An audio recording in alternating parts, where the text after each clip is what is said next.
Puji Tuhan, hari ini hari Minggu tanggal 11 Januari. Hari ini kita masuki minggu kedua di tahun yang baru, bulan Januari. Dan kita boleh bertemu kembali untuk belajar firman Tuhan. Ya, tidak lama-lama, tapi mudah-mudahan boleh menjadi kekuatan bagi kehidupan rohani semua kita.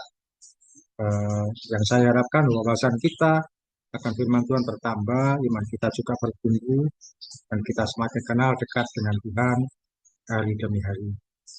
Oke ya, kita berdoa lebih dulu. Mari kita bersatu hati dalam doa. Tuhan Yesus, terima kasih. Siang hari ini kami mau belajar firman. Berkati kami semua untuk bisa menangkap dengan baik. Dan yang kami pelajari boleh menjadi berkat bagi kehidupan kami sehari-hari. Menambah wawasan, menumbuhkan iman, dan buat kami kenal dekat dengan Tuhan hari demi hari. Berkati untuk fasilitas yang kami pakai, HP, laptop, juga jaringan yang ada, wifi atau paket data dan sebagainya, untuk boleh membantu kelancaran pertemuan siang hari. Dalam nama Tuhan Yesus kami berdoa dan bersyukur. Amin. Nah, Resa, gimana pelajaran di sekolah hari ini?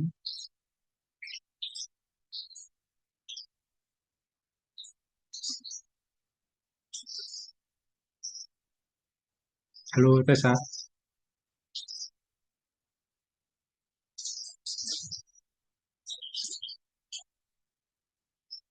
Resa, bisa dengar suara saya?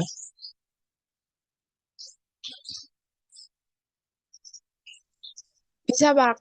Ya. Gimana pelajaranmu hari ini di sekolah? Aman? Aman.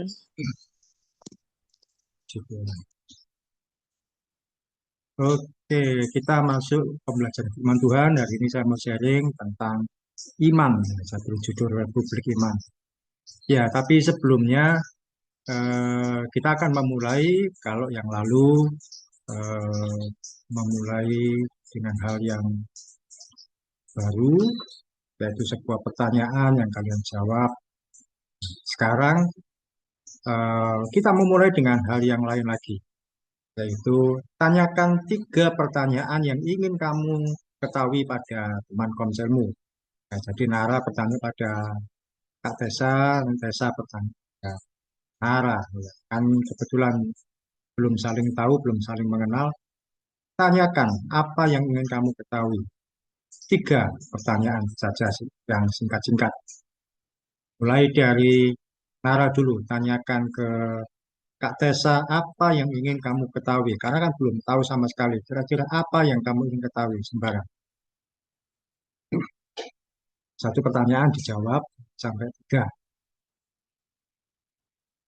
Silakan, Nara dulu.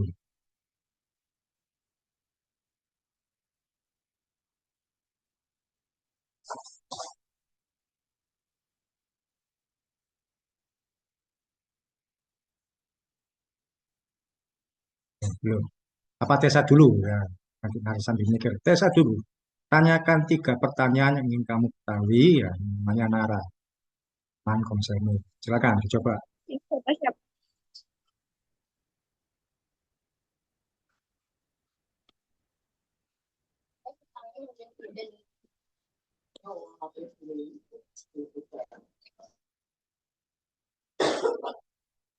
Sembarang, apapun. Nggak harus yang rohani.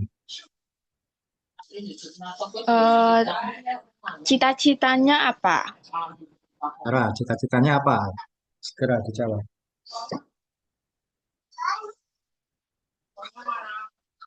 Jadi dokter. Oh, jadi dokter. Eh, Yang kedua,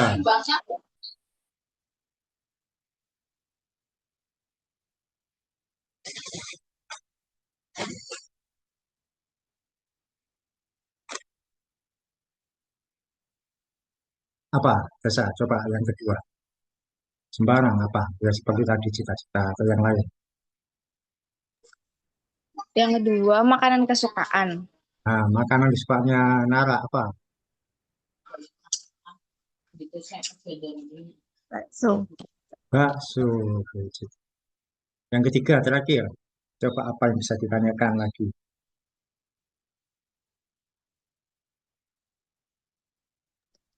Yang ketiga, mata pelajaran kesukaan.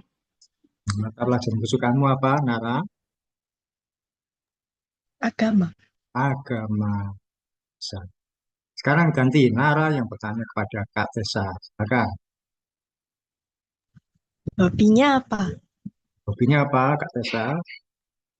Hobinya lari kalau Sabtu Minggu sama Hobinya sepedaan.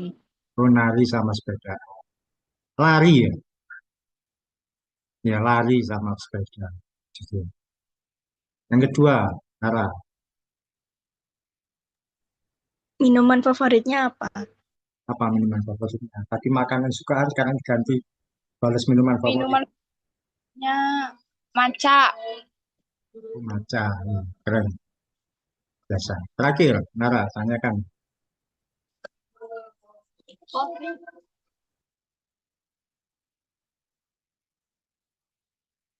Apa, Nara?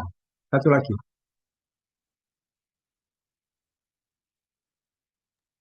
Sekolah di mana?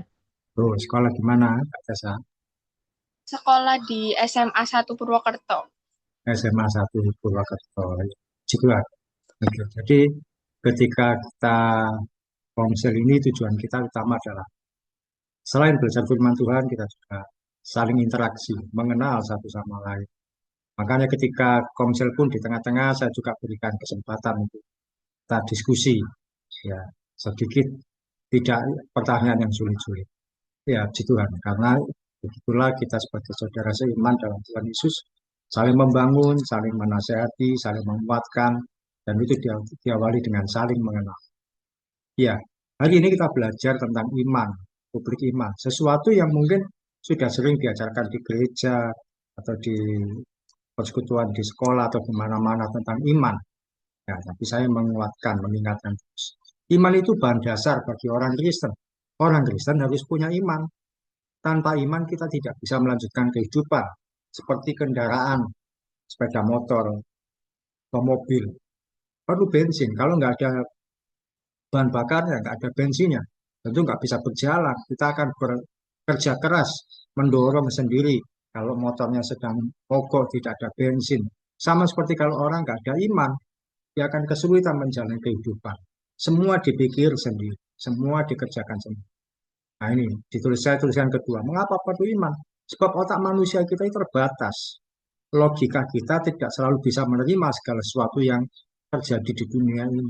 Otak manusia kita terbatas, tidak bisa kita ini eh, berpikir jauh lebih dari yang ada di otak kita. Otak kita kecil dan logika tidak selalu bisa menerima segala sesuatu. Kadang-kadang mengapa contohnya logika tidak selalu bisa menerima? Kalau dipikir secara logika, secara pikiran manusia, mestinya orang yang meninggal itu yang sudah tua, yang sudah lanjut umurnya sudah tinggi, 70 tahun, 80 tahun. Tapi kenyataannya kan kita sering menemui masih muda, masih sekolah, sudah tiba-tiba Tuhan sudah panggil. Umurnya nggak panjang. Nah, otak kita kan tidak bisa menerima. Kenapa seperti itu? Dan juga dengan hal-hal yang lain. Kadang kita juga tidak bisa berpikir, kok bisa keluarga saya itu uangnya tidak banyak, tapi kok sampai hari ini masih bisa makan. Nah, itu adalah ketika kita berjalan dengan iman, kita akan menemukan hal-hal yang tidak masuk akal. Bahwa ternyata Tuhan beserta kita setiap. Karena itu saya tuliskan karena publik iman. Artinya apa? Setiap hari kita harus hidup berjalan dengan iman. Kalau nggak dengan iman, ya kita nggak ada apa-apanya. Kita nggak akan bisa apa. Nggak bisa nara sekolah atau tesa sekolah sampai saat ini. Kalau tidak ada iman. Ya, kita masuk dalam pembelajaran pertama. Nggak tolong Tessa bacakan ini. Lukas 17, ayat 11 sampai 13. Yang atas ini ayat 11, ini 12. Jadi biasa saya kasih titik. Terus ayat 13. Silakan. Lukas 17 ayat 11 sampai 13. Dalam perjalanannya ke Yerusalem, Yesus menyusur perbatasan Samaria dan Galilea. Ketika ia memasuki suatu desa, datanglah 10 orang kusta menemui dia. Mereka tinggal berdiri agak jauh dan berteriak, Yesus, Guru, kasihanilah kami. Ya, ini gambarannya Tuhan Yesus berjalan. ke Yerusalem, melewati Samaria, jalan, ya tentu sama murid-muridnya. Ketika masuk satu desa, datang 10 orang kusta. Mereka tinggal agak jauh. Mengapa orang kusta itu tinggal agak jauh? Karena orang kusta itu tidak boleh dekat-dekat dengan orang yang biasa, orang normal. Tidak boleh tinggal dekat-dekat. Bahkan orang kalau tahu ada orang kusta mendekat, orang-orang boleh melempari dengan. Karena itu mereka tinggalnya agak jauh. Berdiri agak jauh dan berteriak, Yesus, kasihanilah kami. Yang pertama pembelajarannya adalah kita butuh belas kasihan Tuhan. Ada 10 orang kusta menemui Tuhan Yesus. Artinya menggambarkan pergumulan atau masalah manusia itu begitu banyak. Bisa jadi orang tua kalian, atau bisa juga kalian sendiri menemui masalah yang begitu banyak. Ada saja yang ditemui dan dihadapi. Satu belum selesai, yang lain datang lagi. Jadi digambarkan 10 orang kusta. Kusta itu apa? Penyakit yang tidak mudah disembuhkan. Saat itu kalau orang sakit kusta itu dianggap najis, tidak boleh dekat-dekat, dan penyakitnya tidak mudah disembuhkan.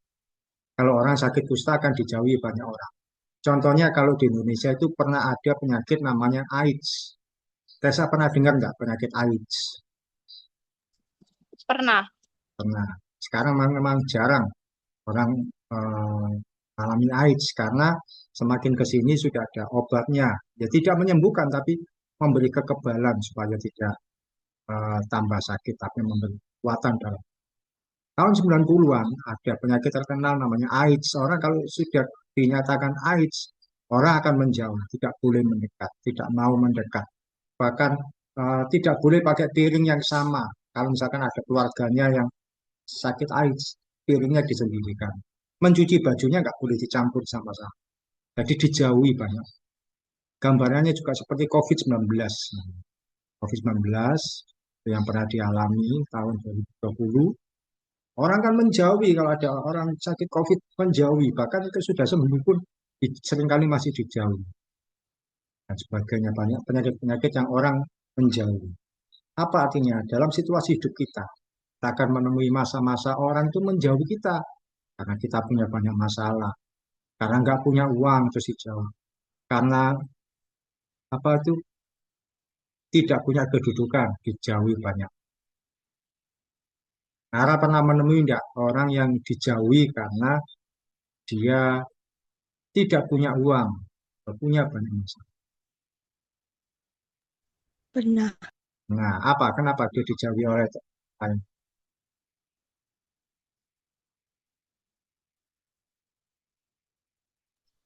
Karena gak punya uang.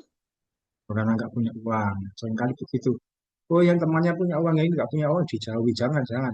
Jangan dekat-dekat dengan orang itu. Tessa pernah menemui orang menjauhi seseorang karena masalah yang dihadapi. Karena tidak punya uang atau tidak suka. Pernah menemui seperti itu enggak? Pernah. Karena apa? Masalah apa? Karena apa? Situasi dia dijauhi karena masalah karena harta atau kamu tahu bahwa oh dia dijauhi banyak orang. Karena apa?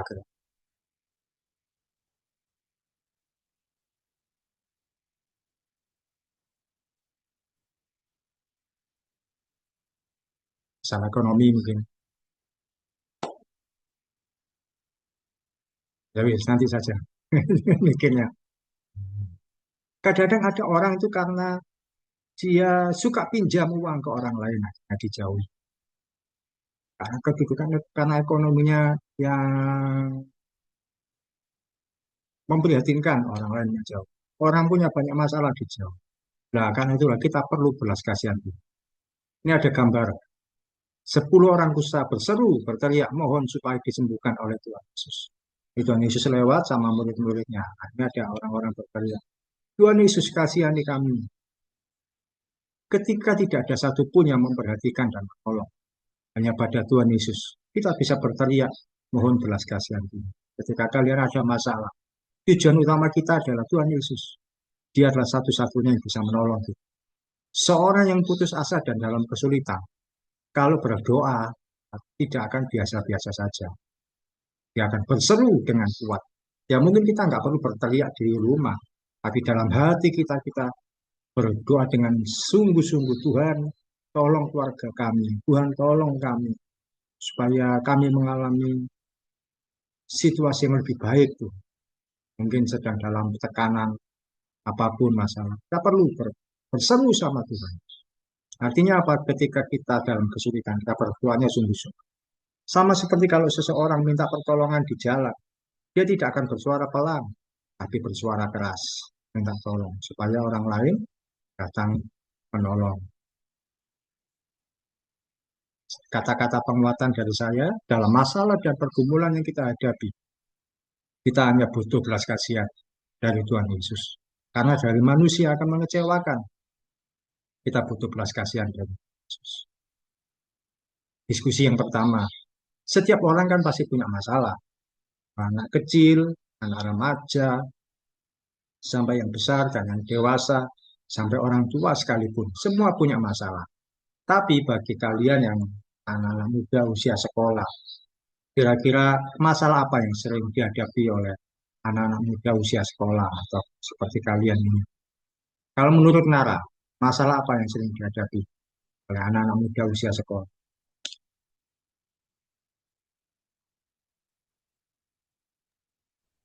Ujian. Ujian, apalagi tiga sebutkan dua lagi. Ujian itu jadi masalah. Wah, karena ketakutan nanti nggak lulus, nggak bisa dapat nilai bagus. Apalagi kira-kira? Atau dua saja, Tugas. satu lagi. Kenapa? Tugas. Oh, tugas. Tugas sekolah banyak dikerjakan. Selesainya harus segera. Ya, boleh. Kalau menurut Tessa, dua boleh atau tiga. Masalah apa yang sering dihadapi oleh anak-anak muda, terutama usia sekolah. Tessa juga usia sekolah. Apa kira? Selain ujian sama tugas. Kenapa? eh apa ya? Bentar.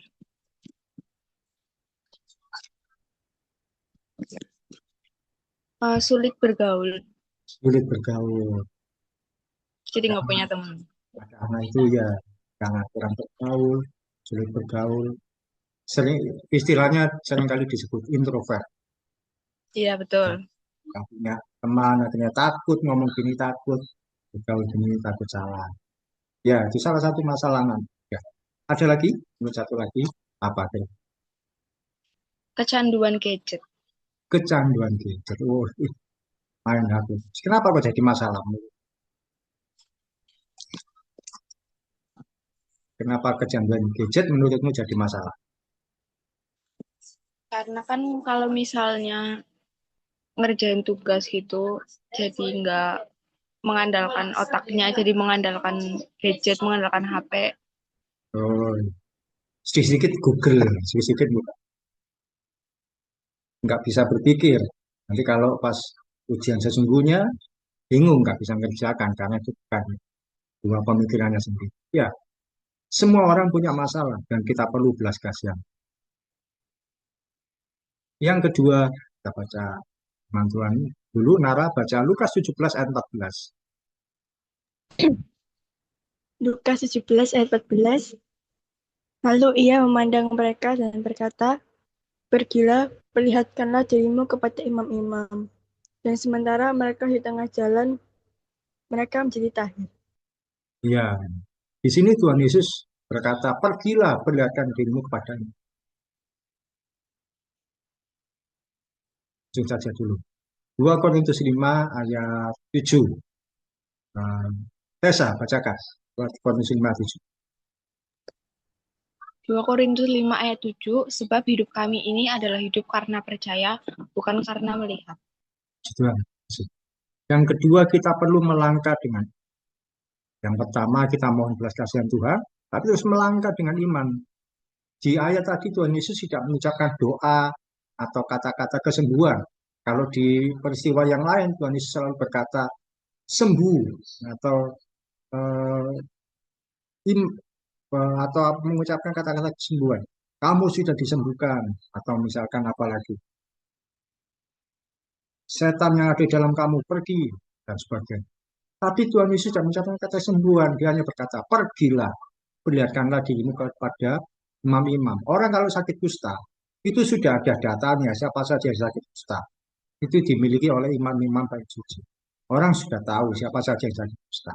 Karena itu kalau orang sembuh dari sakit kusta, dia harus memperlihatkan diri pada imam, mengatakan bahwa, Pak, saya sudah sembuh dari kusta. Kalau sudah diselidiki, ditelusuri, diperiksa, ternyata sembuh benar, ya sudah, dia boleh pulang ke rumah. Nah ini, Tuhan Yesus berkata, pergilah, perlihatkan dirimu kepada imam-imam. Enggak disebutkan, sembuhlah kamu dari sakitmu. Enggak. Perlihatkan dirimu. Apa yang diperlihatkan? Kalau kondisinya belum sembuh dari kusta. Tentu kalau datang kepada imam-imam, imam-imam seperti pendeta. Pak pendeta, saya sudah sembuh. Kalau belum lah, kan akan dipermalukan. Nah, kalanya dalam hidup ini. Kita perlu melangkah dengan ini. Percaya saja sekalipun belum melihat buktinya. Jadi orang sakit kusta ini belum melihat buktinya. Tapi mereka mau percaya dengan yang dikatakan Tuhan Yesus. Pergilah. Ketika jalan, firman Tuhan tadi berkata yang dibaca Nara, di tengah jalan mereka menjadi kaya. Sembuh di tengah jalan. Bukankah firman Tuhan juga mengatakan yang dibaca Tesa tadi? Hidup kita ini karena percaya, bukan karena melihat. Lu kenyataannya masih sakit, tapi disuruh datang kepada Pak Pendeta atau Imam menunjukkan bahwa sudah sembuh. Jalan saja tiba-tiba jadi sembuh. Kenyataannya nggak punya uang untuk biaya sekolah, untuk biaya ke depannya. Kenyataan sekarang nggak ada kesulitan.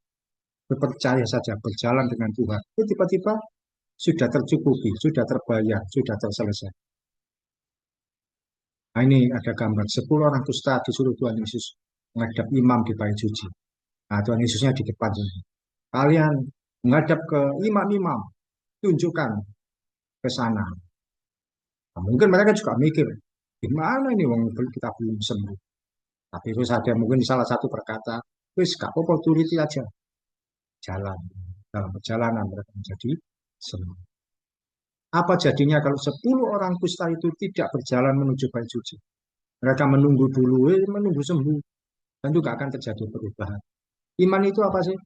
Iman itu bukti dari segala sesuatu yang tidak kita lihat.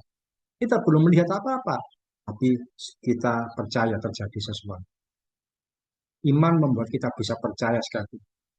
Belum terbukti. Nah, mungkin melihat ke depan bahwa saya akan jadi seorang, eh, misalkan tadi ada cita-cita jadi dokter, ya jadi dokter. Ya belum siap segala sesuatunya. Belum tahu dokter itu bagaimana sekolah. Belum mengerti apa yang terjadi. Saya ketika kecil punya keinginan jadi pendeta. Saya kepingin banget kalau jadi pendeta itu rasanya bangga, bisa menolong orang lain. Tapi nggak boleh sekolah Alkitab, tidak ada yang membiayai. Ya sudah, saya kuliah sebagai guru. Tapi sekarang akhirnya saya jadi maju. Karena saya melihat dengan manfaat. Saya akan terjadi seperti yang saya harap. Iman itu membuat kita melihat sekalipun dalam gelap. Kita bisa memegang sekalipun belum ada buktinya. Dan kita bisa mengecap sekalipun belum ada rasa. Kata-kata penguatan dari saya, belajarlah untuk menjadi percaya, sekalipun belum melihat hasilnya, belum melihat buktinya. Belajar untuk menjadi percaya. Kalau kita nunggu bukti dulu, kita itu sama saja dengan orang luar, orang yang lain, orang yang tidak mengenal Tuhan Yesus. Di dalam kekristenan itu kita diajar untuk memiliki iman dalam segala. Contohnya, tadi diajar untuk percaya bahwa Tuhan yang kita sembah itu dia satu, bukan tiga. Jadi memang ada tunggal, tapi satu tambah satu, hasil itu satu, bukan tiga. Sementara orang lain mungkin mengejek kita, oh Tuhannya tiga. Bahkan mungkin diejek, Tuhannya mati. Padahal Tuhan kita memang mati, tapi dia hidup di hari ketiga dan bangkit menjadi juru selamat. Nah itu kita berjalan dengan kita tidak mengimani Tuhan yang mati. Belajar untuk menjadi percaya sekalipun. Diskusi kita yang kedua. Dalam hal apa kamu percaya akan terjadi hal baik di masa depan? Sekalipun situasi saat ini masih belum. Misalnya apa? Dalam situasi apa kamu percaya akan terjadi hal baik? Contohnya misalkan, saya percaya saya akan eh, meneruskan sekolah saya dengan baik di sini, sekalipun situasinya belum jelas. Sekarang pun mungkin belum tentu sekarang ini bisa ke sana, tapi punya harapan. Kalau menurut Tessa, apa yang kamu percaya akan terjadi hal baik di masa depan? Sekalipun sekarang, Saya per- ya gimana? Silakan. saya percaya kalau saya pasti nanti bisa kuliah. Sehingga gimana itu rencananya? Tidak ada? Gimana, Pak? Gimana rencananya sudah ada atau belum? Di Unsur. Unsur, unsur Universitas Sudirman.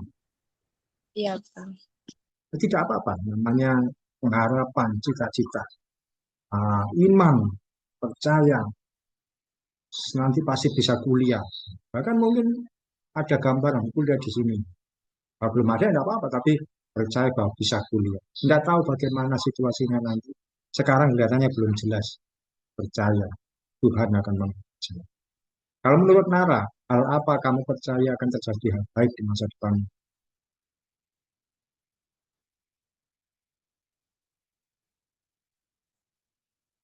Pak, kira-kira.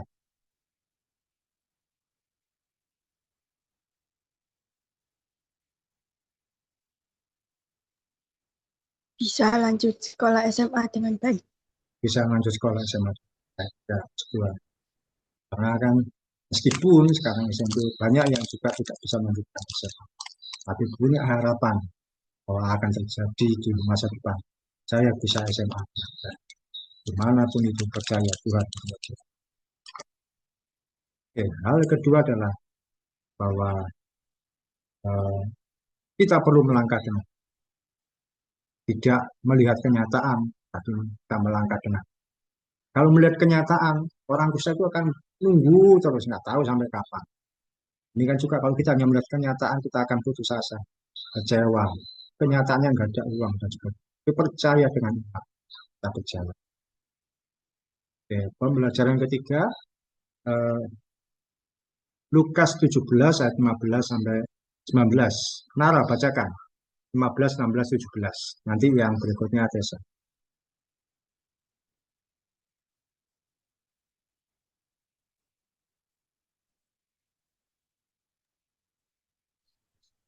Lukas 17 ayat 15. Seorang dari mereka ketika melihat bahwa ia telah sembuh, kembali sambil memuliakan Allah dengan suara nyaring. Ayat 16. Lalu tersungkur di depan kaki Yesus dan mengucap syukur kepadanya. Orang itu adalah seorang Samaria. Ayat Ayat 17, lalu Yesus berkata, bukankah 10 orang tadi semuanya telah menjadi tahir, di manakah yang ke-9? Ya, bukan Tessa, ada 14 ayat 19.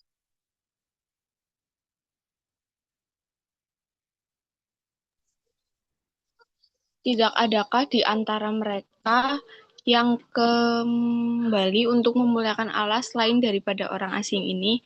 Lalu ia berkata kepada orang itu, berdirilah dan pergilah, imanmu telah menyelamatkan engkau. Ya, gitu. Pembelajaran ketiga adalah jangan lupa mengucap syukur.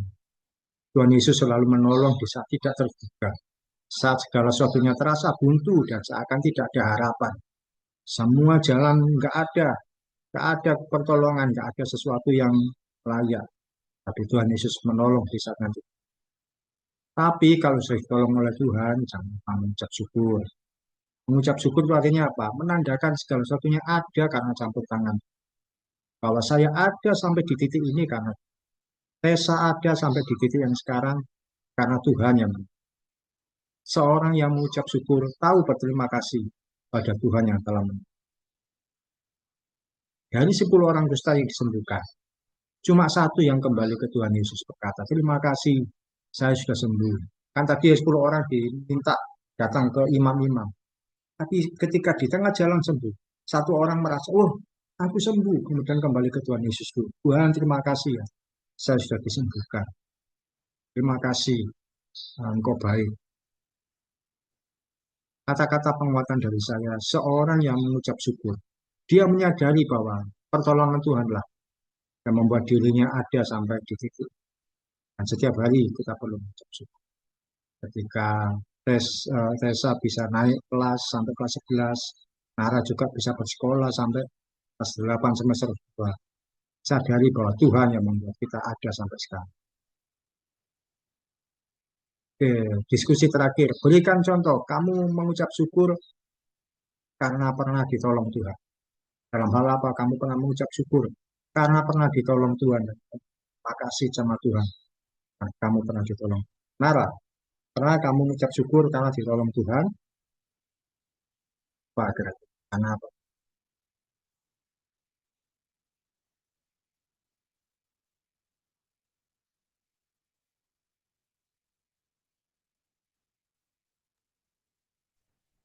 Waktu dapat nilai bagus, terus waktu dapat barang yang dimau. Waktu dapat nilai bagus dan dapat barang yang diinginkan, mengucap syukur, terima kasih Tuhan. Ya, puji Tuhan. Karena semua juga dari Tuhan. Sekalipun itu hasil kerja keras kita ketika belajar atau uang sendiri. Semua karena Tuhan. Menurut Tessa, apa contoh kamu pernah mengucap syukur karena pernah ditolong? Mengucap syukur karena sampai saat ini masih bisa sekolah. Syukur sampai saat sekolah. Ya, puji Tuhan. Nah, masih banyak juga anak-anak yang seusia yang sama, kondisi yang sama, tapi tidak bisa melanjutkan sekolah. Dan bersyukur bahwa Tuhan yang membuat dan ada sampai saat ini. Bisa bersekolah, menikmati kehidupan dengan layak. Ya, oke, puji Tuhan bisa jadi pembelajaran yang baik. Kita menjadi seorang yang beriman. Kita percaya Tuhan Yesus satu-satunya penolong. Tessa bisa tutup doa untuk kita selesai.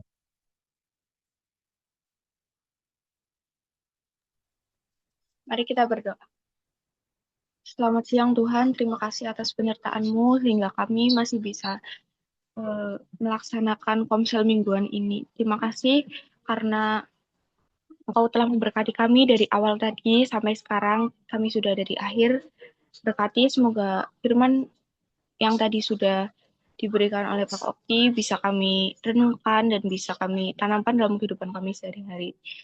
Selanjutnya kami akan melanjutkan aktivitas kami masing-masing. Kau tolong berkati.